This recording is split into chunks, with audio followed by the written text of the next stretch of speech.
I found out that my wife was cheating when I received a receipt for flowers that I hadn't even ordered. It happened on a Monday morning. I was just pouring coffee into a thermos before work when I received a delivery confirmation email. A $120 bouquet of roses. Signed * love. You're James. * to James. My name is not James. At first I thought it was a mistake. I even smiled to myself, saying that this is how modern logistics works. But something made me stop and read it again. The flowers were ordered to an address I knew very well. It was the address of her friend Sarah's apartment, a place where my wife Marie often stayed on weekends. Instead of going to work, I went to the cafe across the street and ordered a double espresso. My world hadn't collapsed yet, but the cracks had already appeared. For a week I watched. I became quieter, more careful. Marie didn't notice anything. She always had an excuse for any delay or phone call. Sarah invited me to a girls' night out. Practice ran late. Work took up the whole evening. I listened and nodded, even though I was seething inside. On Friday, I decided to act. I told Marie that I had a work event after work and would be back late. In fact, I parked a block away from Sarah's house and waited. The windows of her apartment were glowing with a yellow light, and a few minutes later I saw them walk in. Marie, and a man I had never seen before. He was tall, with dark hair, and looked a few years younger than me. I felt myself shrinking from the inside. They hugged on the threshold and then disappeared inside. I sat in the car for almost an hour, paralyzed. I wasn't going to barge in or make a scene. I wanted to see how far it would go. And it went too far. The next day I woke up, knowing that I couldn't live like this anymore. But instead of calling her out right away, I decided to play the long game. If she was willing to lie so shamelessly, I was going to make sure that when the truth came out, she would have no excuses. I started collecting evidence. At first it was small things. Receipts she left in her bag. Messages I'd accidentally see on her phone when she put it down for a second. I even set up a hidden camera in our living room when she said she would be at the office for the weekend.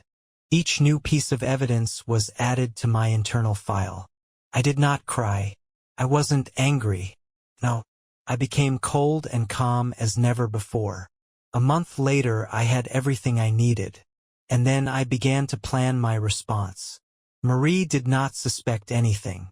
She continued her game, thinking I was still the same naive man she thought I was. But I wasn't anymore. I continued to play my role.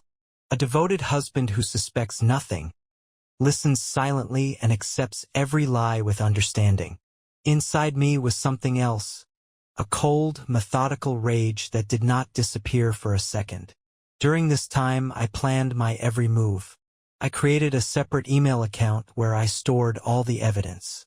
Photos from a hidden camera, screenshots of correspondence, bank statements. Every piece of information formed a picture that she would not be able to refute. I even tracked down who the man was. His name was James, and, as I found out, he was Marie's work colleague. He was young, promising, and despite his charm, very stupid in terms of covering his tracks. Thanks to a friend of mine in IT, I got access to publicly available data on his movements and even his profile on the corporate server. One day, when I knew that Marie would be late at the office, or rather at his place, I decided to make the first move. I sent her an anonymous email to her work email with a screenshot from the surveillance cameras. The two of them hugging in front of Sarah's apartment. Subject line ***. What happens next? I imagined how she would freeze in place, how a chill would run down her spine when she realized that her game had not gone unnoticed. I didn't specifically mention the sender or add any explanation. It's just a screenshot, just a hint that this is only the beginning. When she came home that night, I saw fear in her eyes. She tried to hide it, but her hands trembling as she took a cup off the shelf gave it all away. I pretended not to notice. "Is everything okay?" I asked in my usual voice, hiding my triumph. Yeah, just a hard day at work, she replied, not looking me in the eye. I hope it will be better tomorrow, I said and calmly went to the bedroom. For days afterwards I fed her fear. I sent her one anonymous letter every day. They were getting worse and worse. 1. A photo of her and James at a table in a restaurant. 2. Screenshots of their messages that she thought she had deleted. 3. And finally, a short video from a hidden camera of them kissing in our living room when I'm not home. Each letter brought her closer to panic. I could see her becoming anxious and nervous. Her excuses became weaker and weaker, and her nightly calls to James became more frequent. One evening, when I was sure that she had gone to him again, I took the last step. I sent letters to him. All the screenshots, all the photos, all the evidence. Topic: Are you ready for the truth?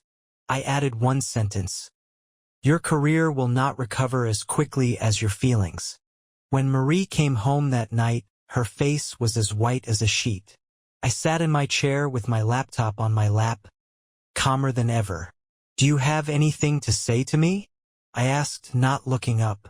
She opened her mouth, trying to say something, but instead of words, only a faint whimper came out. Yeah. No need.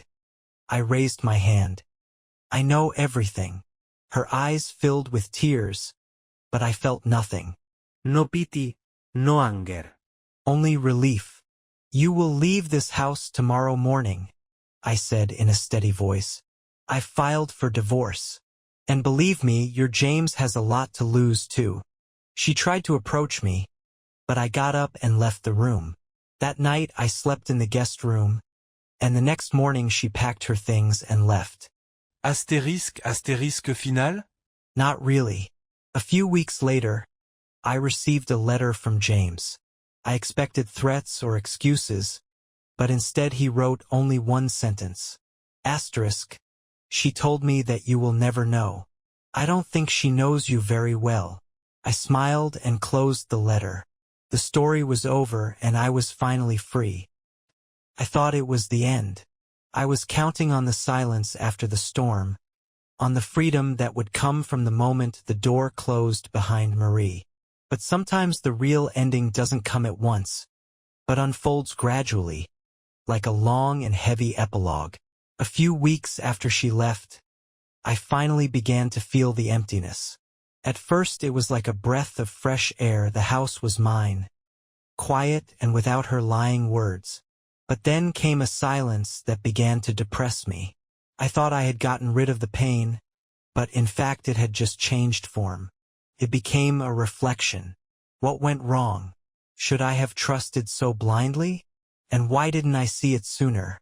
One evening, when I returned from work, I found a large envelope in my mailbox. It had no signature, but it was addressed to me. Inside was a letter and several photos. At first, I couldn't understand who sent them and what it meant, but when I read the first line of the letter, my blood froze. You don't know the whole truth, and you should know that you are not the only one in this game. The photos showed James, but not with Marie. He was in the company of another woman, much younger, in the same restaurant where I had seen him and Marie. In another photo, he was standing at the entrance to the hotel, hugging her. It's not about love, it's about control. And you were just one of the players in this story. I read the letter several times. The unknown sender, or perhaps the sender, made it clear that James was not just a random man who had turned my wife's head. He was playing a double game himself. But who sent this letter? And why? My world, which had just begun to take on new shapes, shook again. I didn't know whether to move on or leave this past behind. But one thing was clear. This story was not over. Not for me. I decided to find out the truth. The realization that there was something bigger behind all of this kept bothering me. I couldn't just sit back and do nothing. Whoever it was, the person who sent me the letter clearly wanted me to know the truth. But what truth? And why was she still hiding from me? The next day, I took the day off from work and decided to dig deeper. I started with the obvious Marie and James.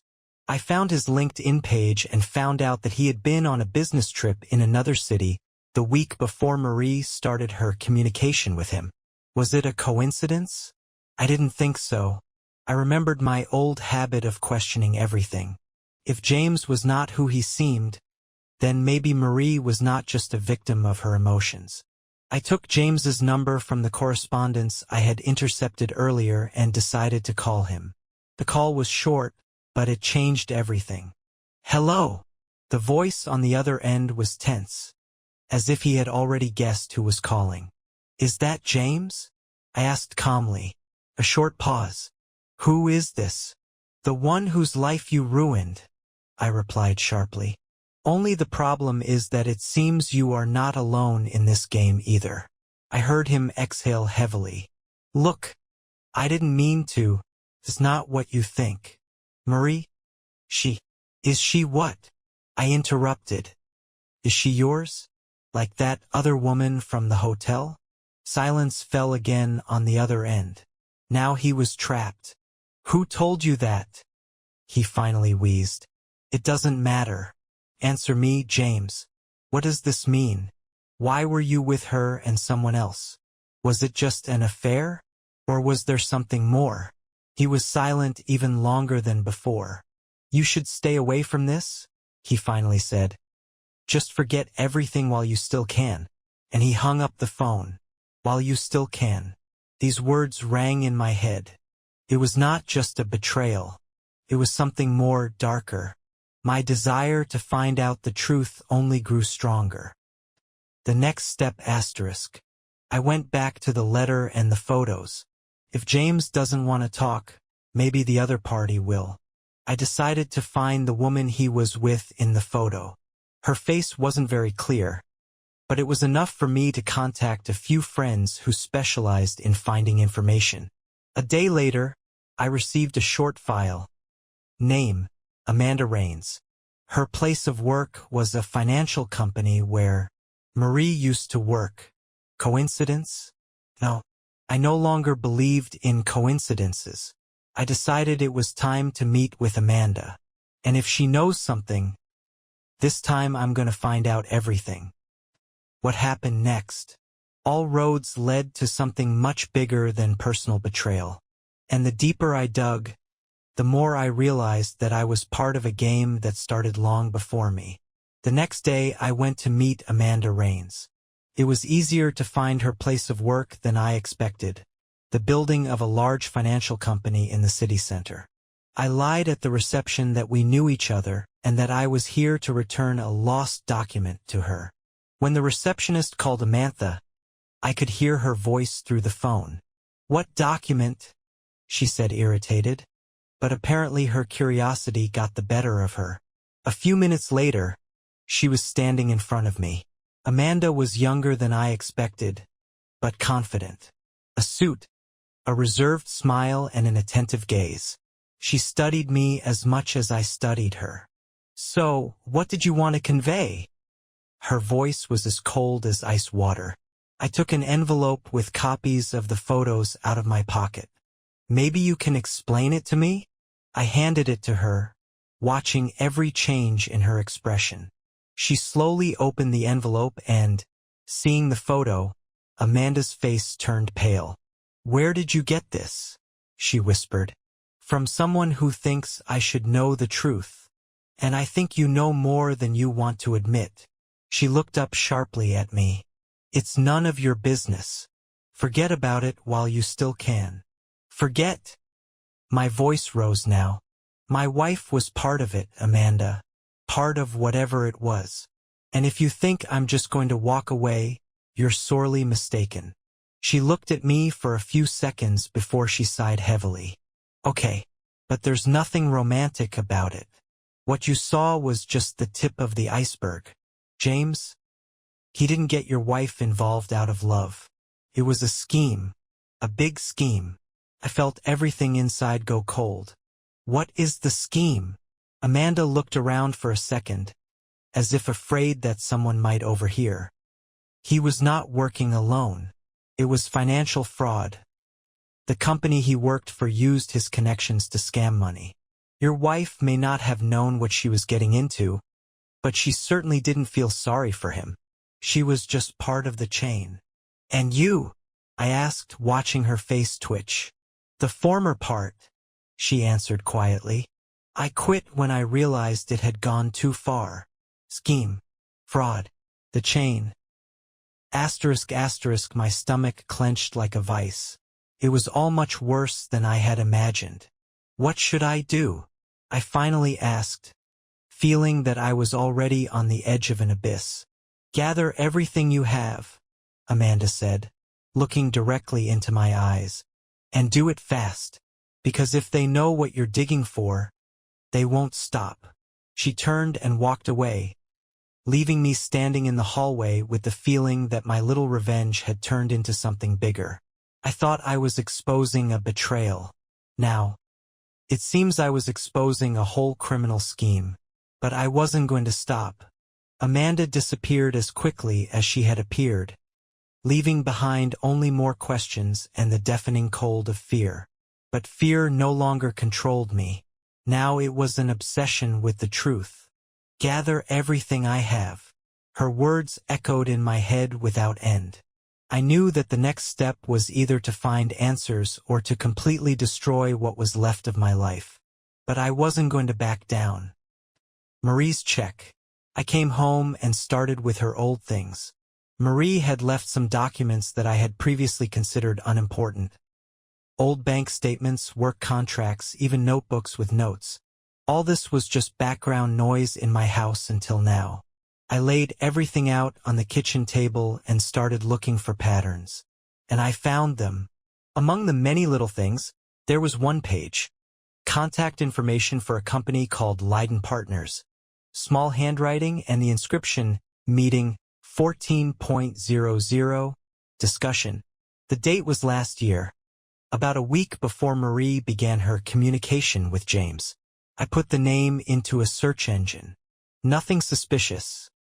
A consulting firm that works with finance, investments, and asset management. But then I went deeper.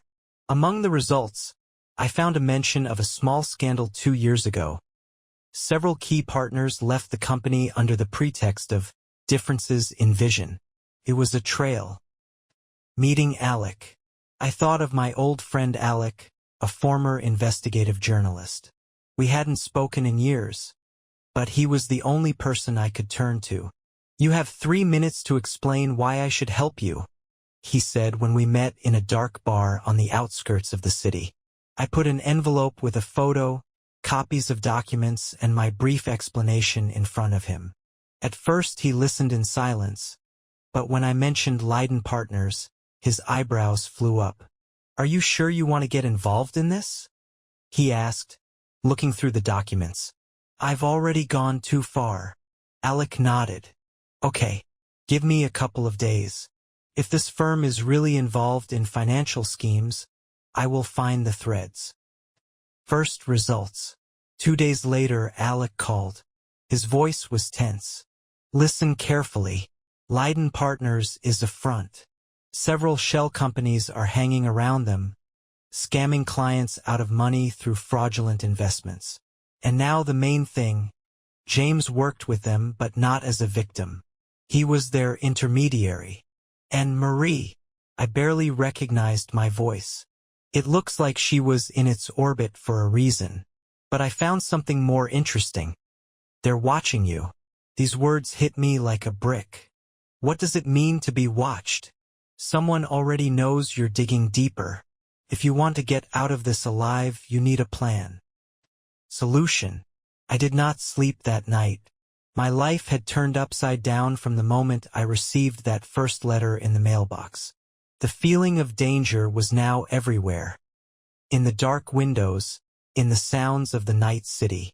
I decided that I would not remain silent. I called Alec and said, I'm ready. Leak the information to the media. That's it. It was a risky move, but silence would have meant defeat. The next morning, the news exploded with articles about Leiden Partners and their schemes. James's name was among the exposed intermediaries. And then it snowballed. They could no longer hide. Marie called me the next day. Her voice was broken. "You've ruined everything." No, irraplia coldly. I just revealed the truth. The final. I stood on the balcony, watching the city enveloped in fog. The story that began with a receipt for flowers had now ended in an explosion that changed the lives of many people. Although I did not know what would happen next, I knew one thing for sure. The truth always comes out, even if it means destroying everything to the ground. After the news story was published, my life turned into chaos. The phone was ringing off the hook. Journalists, Marie's former colleagues, even friends who had never been particularly interested in me.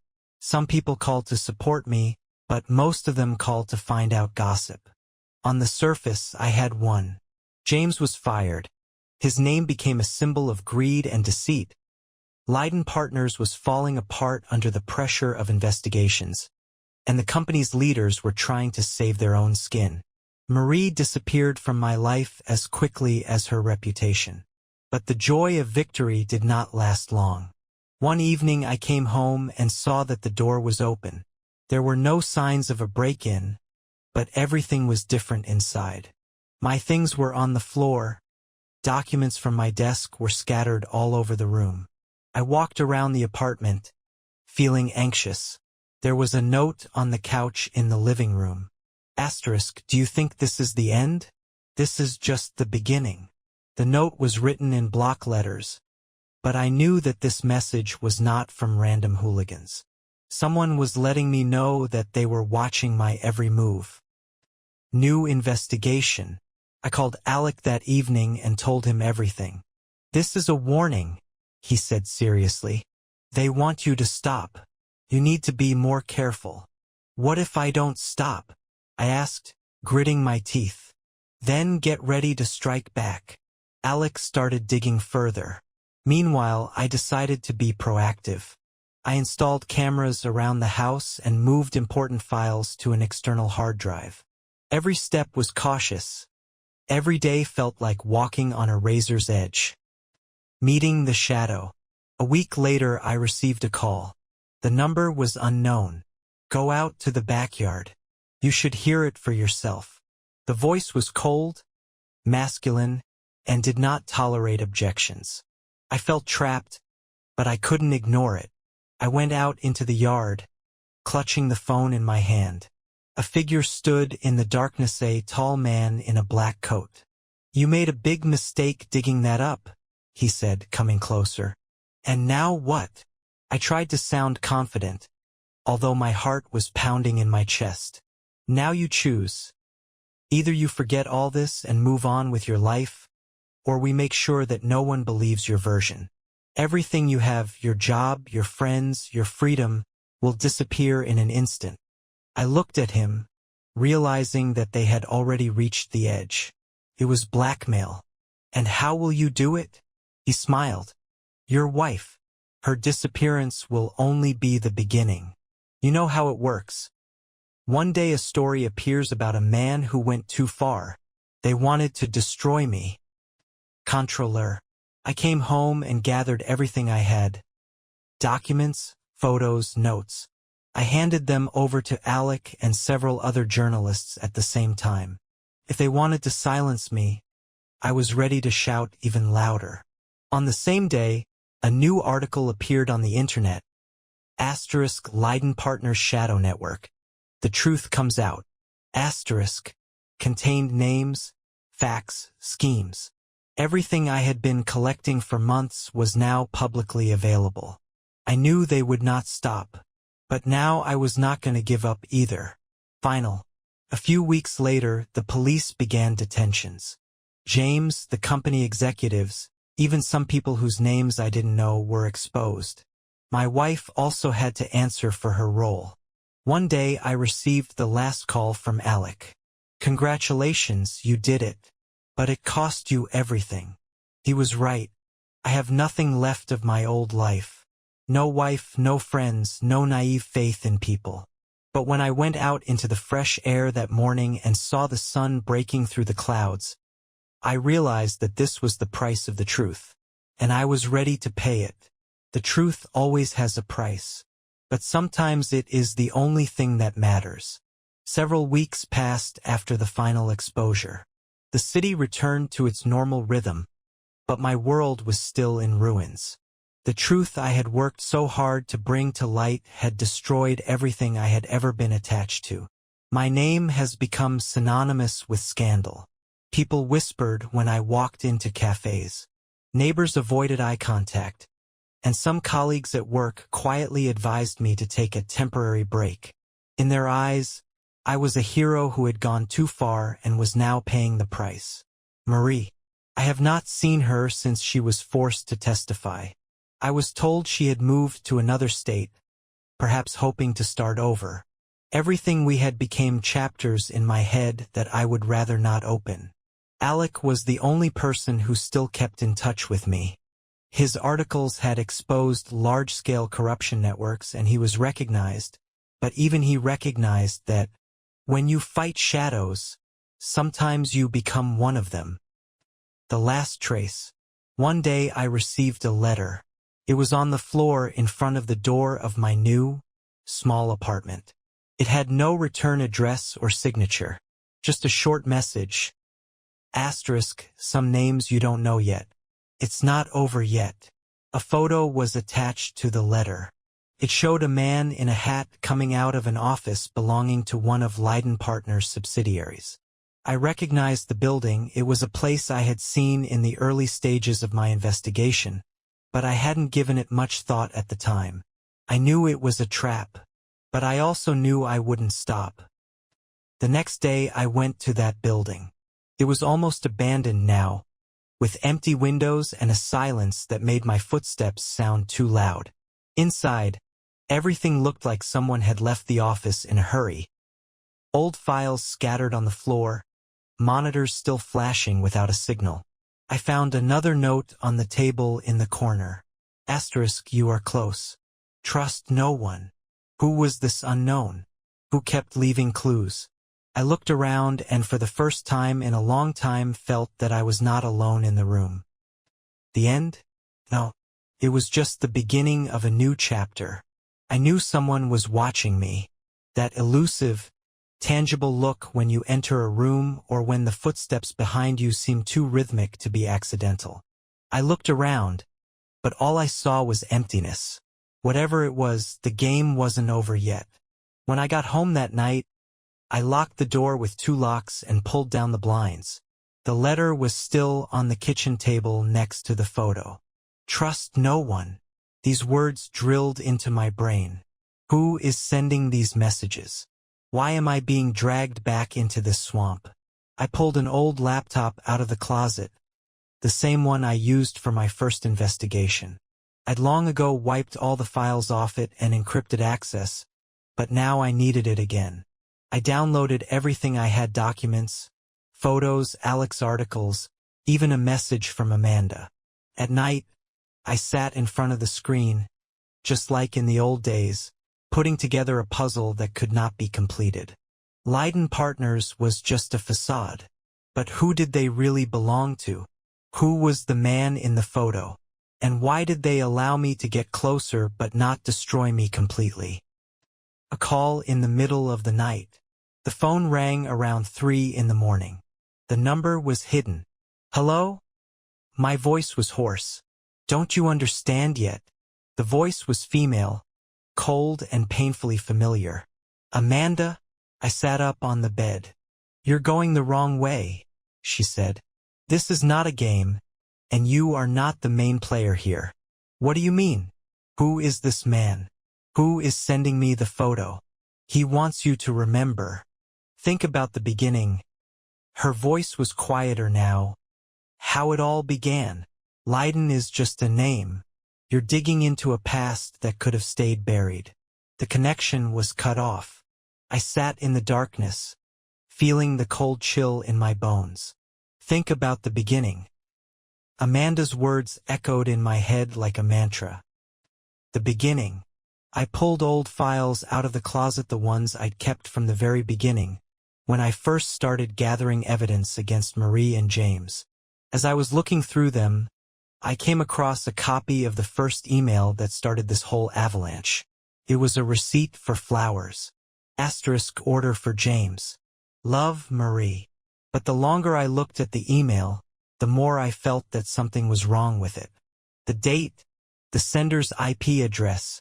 I punched the information into my laptop and ran a reverse lookup program. It led to a small town in another state that I had never been to. Who really sent this letter? I realized that I had become a pawn in someone else's game, which was much more complicated than just betrayal and fraud. And now I had to find out who was holding the king on the chessboard. I closed my eyes, took a deep breath, and whispered to myself, "The beginning always hides the key to the end." The next morning I sat at my kitchen table looking at the results of my search. That IP address led to a small town in Pennsylvania. Why there? Who could have sent that email? I didn't know the answer, but I knew one thing. It was the only trace I had. I threw a few things into my bag, got in the car, and hit the road. The city that was listed in the search results was small and quiet. A few abandoned houses, narrow streets where everyone knows everyone. I stopped at a local coffee shop and took out my laptop. Find sender. After a few hours of digging through databases and connecting with friends in cybersecurity, I narrowed down the search. The IP address was registered to a house at the end of the main street. An old mansion only half restored. Too posh for this town.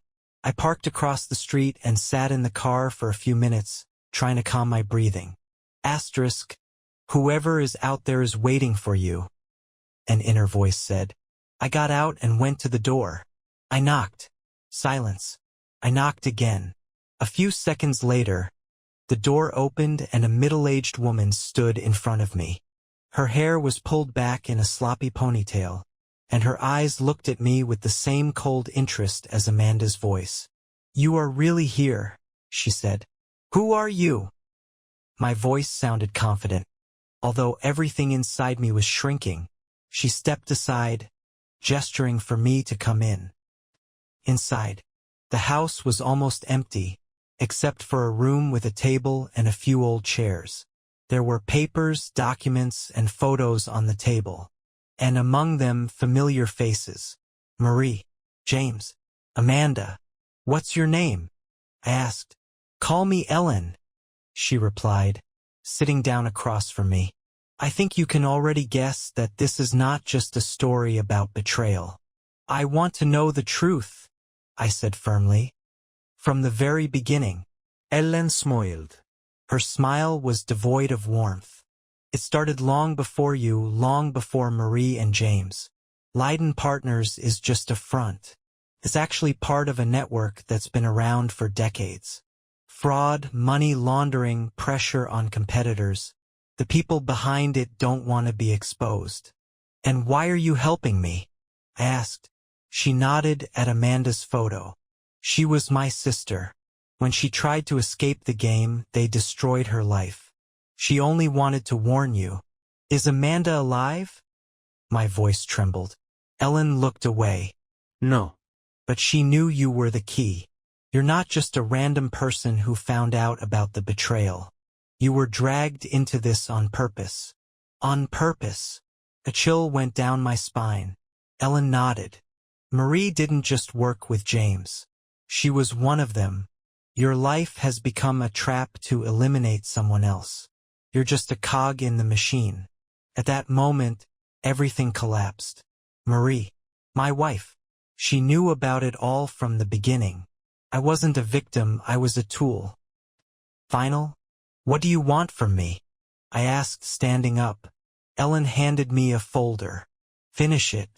Expose those who are still left. They don't expect you to survive this. This is your last chance." I took the folder and walked to the exit, feeling everything mixed inside. Rage, fear, and a strange sense of relief.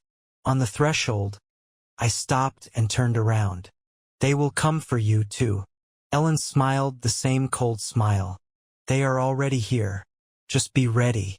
The door closed behind me, and I realized one thing.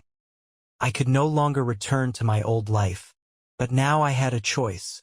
Either I finish this game, or it will finish me. With the folder in hand, I got back in my car and drove away from that damn town without looking back. The feeling that someone was watching me did not leave me for a second. Even in the rearview mirror, I peered into the headlights, trying to figure out whose they were. But in the darkness, all the roads seemed the same. Returning home. When I got to my apartment, I locked the door and put the folder on the table. I stared at it as if it were a ticking time bomb. Whatever was in there would change everything. The first document was a list of names. Some of them were crossed out. The second one was a diagram of financial flows that went through several fictitious companies, including Leiden Partners. But the third document hit harder. Photo by Marie. She was standing next to two men I recognized from old articles about international money laundering. She did not look intimidated or unhappy. She was smiling. On the back of the photo was written, asterisk, she always knew more than you thought. It was the final nail in the coffin of what was left of my feelings for her. Marie was not just a victim or a cog. She was a player in a game that had me in its grasp from the very beginning. A call from Alec. I couldn't take it anymore and called Alec. He sounded exhausted. What did you find? I told him about the folder and about Marie's photo. Shit, he whispered. This is bad. This is so bad. What does this mean? It means that Marie was much deeper into this than you could have ever imagined. And if you have those documents, someone already knows you have them. You need to disappear. Disappear? I repeated. Are you kidding? This is not a joke. The people you contact are not just businessmen. This is a system that leaves no trace. If you don't want to leave, they will force you to. His words sounded like a sentence. Overnight visit. At 3 a.m, I was woken up by a knock on the door. At first I thought it was a dream, but the knocking repeated, this time louder and more demanding. I slowly got up and took my old pistol, which I kept for self-defense, from the drawer. I went to the door and looked through the peephole. A man in a dark coat stood outside the door. His face was half hidden by a shadow, but his posture left no doubt that he had not come to talk. I decided not to open it. We know what you have. A voice came from behind the door, deaf and threatening. It's not yours. Give us the documents and it will be over. I was silent, trying to breathe as quietly as possible. You have until tomorrow. If you don't make the right choice, the choice will be made for you. His footsteps quieted down, but I knew it wasn't over. Solution. Sitting on the floor with my back to the door, I opened the folder again. It seemed to be pulsating in my hands. I knew I had two choices. 1. Hand over the documents and hope that they will leave me alone. 2. Exposing them all, even if it means the end of me. But I had already gone too far to stop. I picked up the phone and dialed Alec's number. Prepare everything for publication. Release the material. His silence lasted a few seconds. Are you sure? Can destroy you. If not me, then who? I answered. That morning I sat by the window and watched the light of a new day break through the darkness. All I had to do was wait. The truth will be published. But whether I would live to see it was another question. The dawn was cold and gray. I sat by the window watching the light break through the darkness. The clock ticked, and a strange silence reigned inside me. It was the end. Alex sent a message at 6:45 a.m. Asterisk. The article is in the newsroom. It will be published in an hour. Hang in there. I nodded to myself, as if he could see me. The decision was made. All this dirt, conspiracies, and hidden schemes would finally come to light. And even if they came for me, I had nothing to lose. The explosion of truth. At 7:30 a.m., the internet exploded. Headlines screamed from every corner of the media. Asterisk system of corruption. Leiden partners exposed. Names of those involved revealed. The article had all the details. Documents, financial schemes, lists of names. Marie, James, the two men in the photo. Names that had been untouchable for years were now a target for public condemnation. The phone rang almost immediately. Damn it! You did it! Alex sounded both delighted and tense. You realize they'll be doing everything they can to find you now, right? Let them look, I answered calmly. Payback. A few hours later, I noticed a car parked across the street. Dark glass, headlights flashing on and off. They were here. I had been waiting for this moment. I took the flash drive with copies of all the documents and left the apartment. I walked past the car, feeling the stares burning my back, but I didn't stop. My path was to the only place where I could still feel in control, Alex's office. When I got to the building, the air was tense. Inside, there was a commotion. Journalists were running around with their phones. The phones were ringing nonstop. Everyone was working on further materials. Alec met me at the door. They are already acting. The police have started an investigation, but this is only the beginning. It's over for them, I answered. It's over for me too. He put his hand on my shoulder. It was your war, and you won it. The final. That evening I returned home and sat in the darkness, listening to the city go on with its life. I didn't know what would happen next. Maybe they would find me. Perhaps I would disappear like those who had tried to expose them before me. But there was no difference anymore. The truth came out.